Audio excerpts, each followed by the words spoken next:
I don't want to do that. No, I am not going to bed. Or no, I'm not going to pick up those toys. So what do you do when your child says no, refusing to even listen to what you have to say?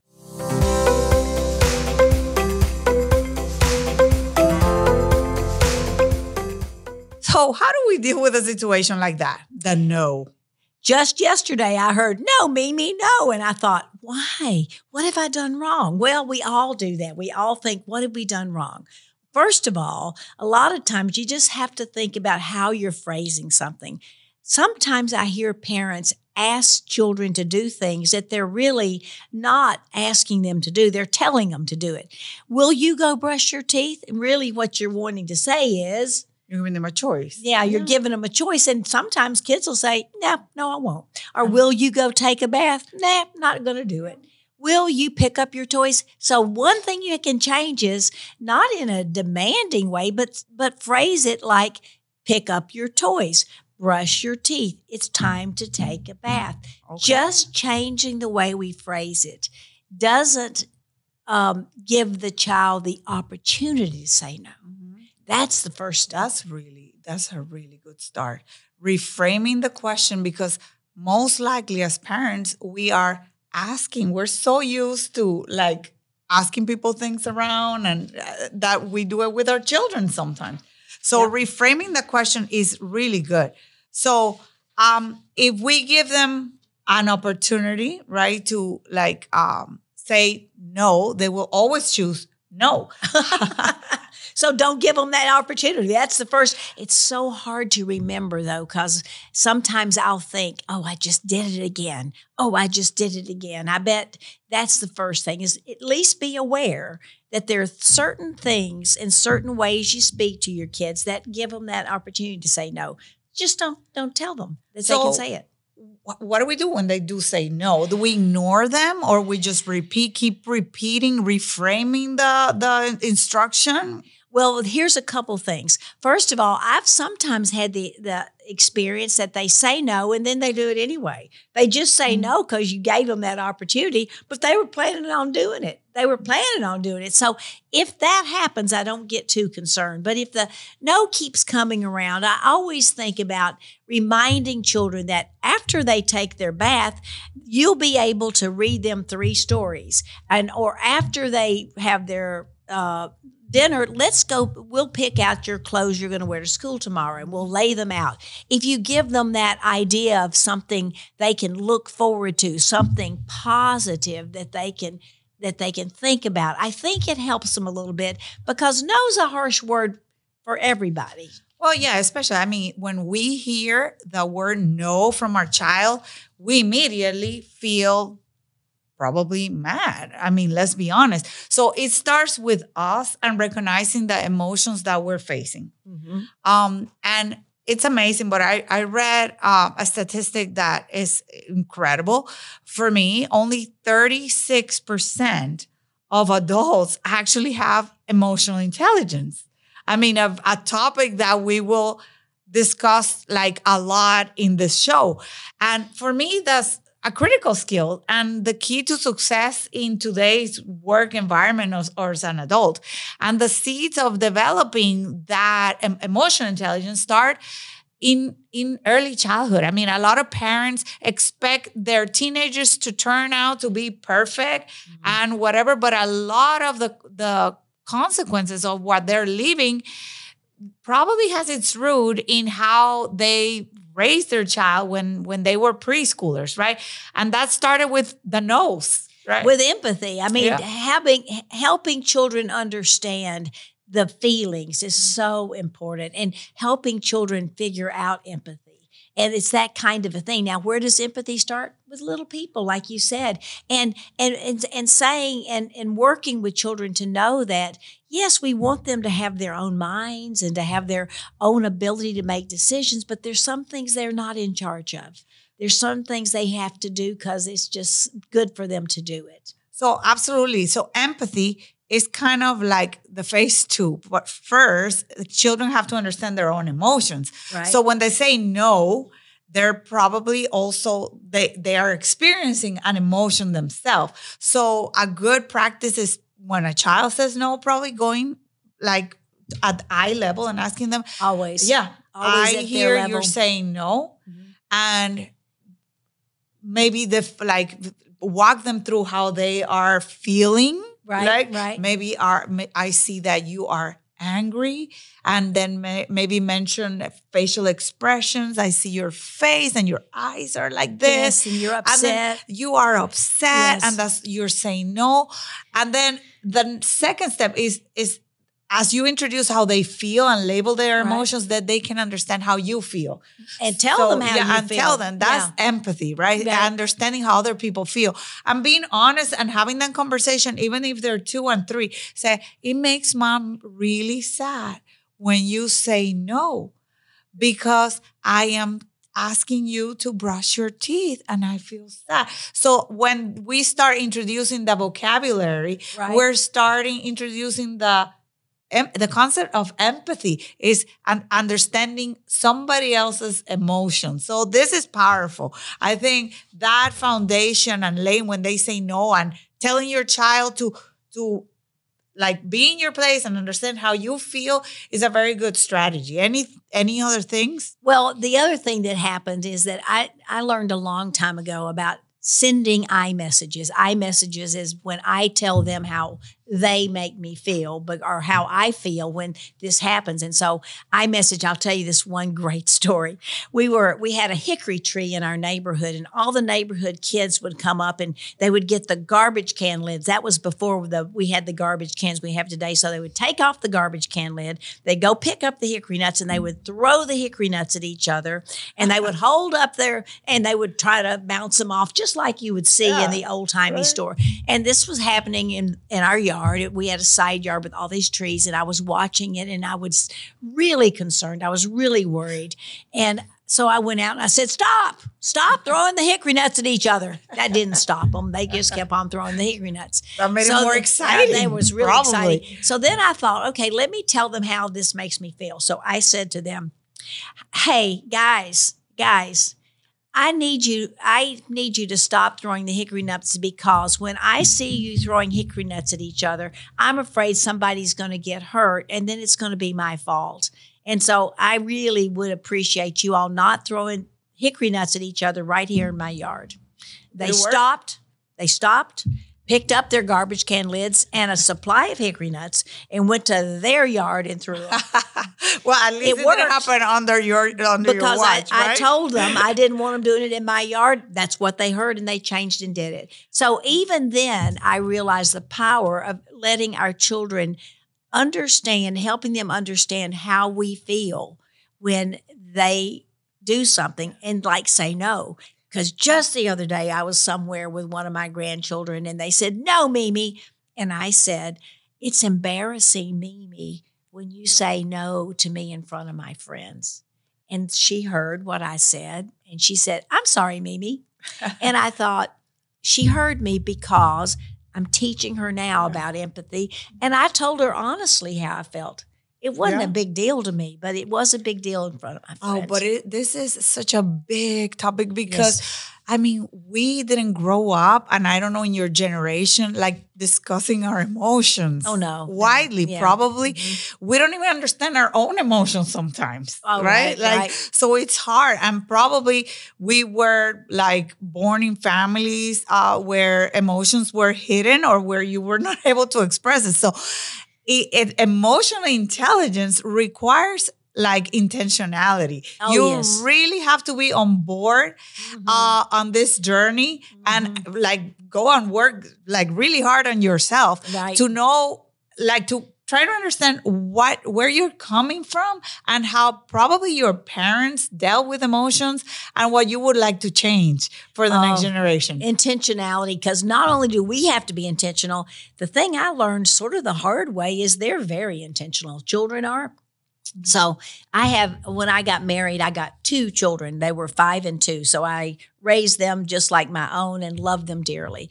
And one time when they were at our house for the weekend, they forgot to bring their church clothes. And we go to church every Sunday. And so young George said, I can't go to church today because I didn't bring my clothes. I said, oh, well, you can wear some of my pants. And he said, no, because they zip up the back, not the front. And I said, well, you can still wear them. And he actually had to put on my pants and wear them. It mortified him to the point that he would never, ever forget his church clothes again. Oh. And I have felt guilty about that almost ever since. But I also can tell you we sort of laugh about it now because I wasn't sure if I did something to harm him forever or did I do what I believed at the time was the best thing to do about a child who was intentionally not bringing his church clothes. And then after that, he did. So I did follow through. It did work. But I will tell you that kids even say no in different ways as they get older, don't they? Absolutely. Yeah. But dealing with that when they're younger makes it much easier because then there's a strategy. So I really love your stories. Let's unpack them because there's a lot here. So a child says no, and depending on the age, a starting point will be acknowledging how they felt. Also telling them how you feel about that. Yeah. And also you mentioned something very important, maybe setting boundaries with them because isn't it amazing how kids respect maybe one parent and the other, they don't respect them? I mean, I see that every day, right? You put a substitute in a classroom. Oh my God, there's a party, right? They know how to get away. They would like gang together against the poor substitute teacher. I know I did it when I was little. And you see that in preschool environments, right? Yes. But remember also, I can remember all the times I would sing songs with my kids. And if I changed the words, they would say, that's not how to do it, Miss Sprinkle. That's not how to sing it. And then they would correct me. So they get pretty good at this. Yes. They are really, really good at this, aren't they? But when you say no and you're a little kid, remember you say it because you think you can't see beyond no. They think they will never, ever be able to stop doing what they're doing. So we have to understand where they're coming from. And with that, they begin to understand where we're coming from. And then another strategy is when they say no, maybe give them a power of choice. Yes. So do you want to model? Not too many choices. Not too many, but how would you frame that for them? Okay, well, if let's use an example. So the best example I know that I live with a lot is I will help my grandchild pick out the clothes to wear. And then after she's picked them out, she will say, no, I don't want to wear that. And I'm thinking, but you just picked them out. How can you change like that? We just did this.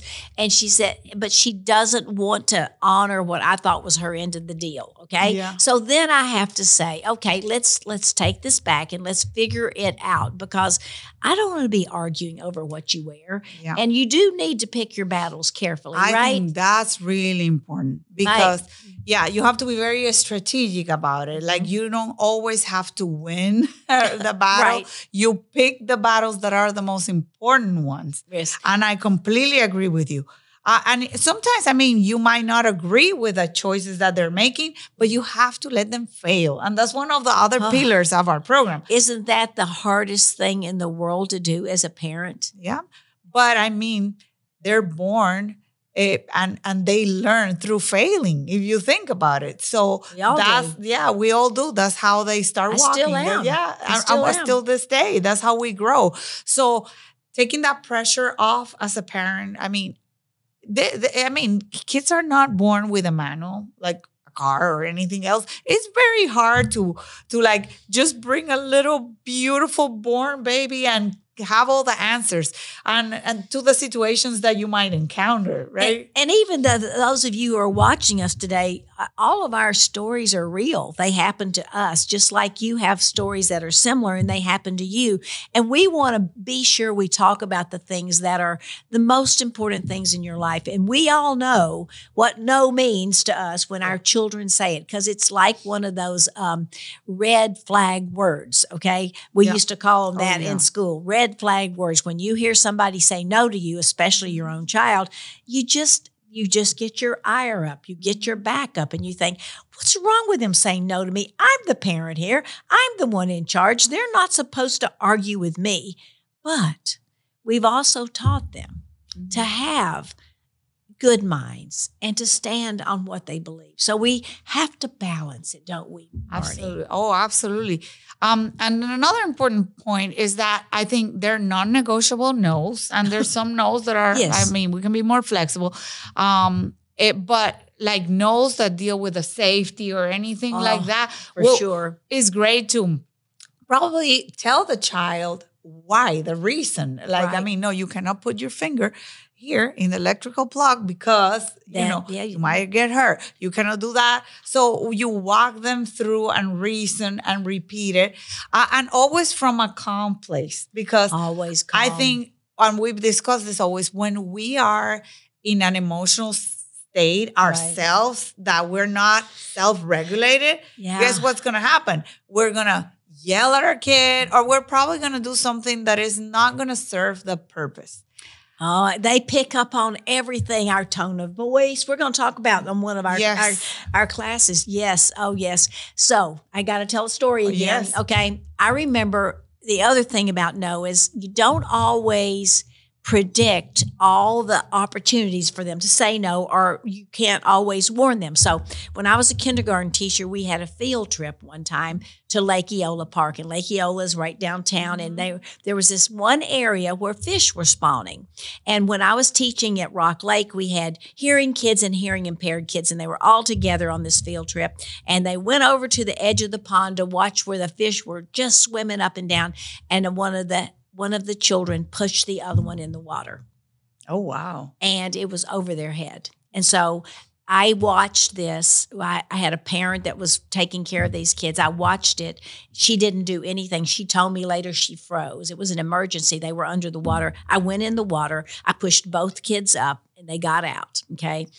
One of the little boys was a twin. And he was standing on the side, and he said, "Look, Miss Sprinkle, I can swim too." Then he jumped into the water, and I had to go back in and pull him out, okay? And I had never in my life thought, I better remind those children not to stand close to the water because something might happen. I never dreamt it was over their head. I didn't know those things.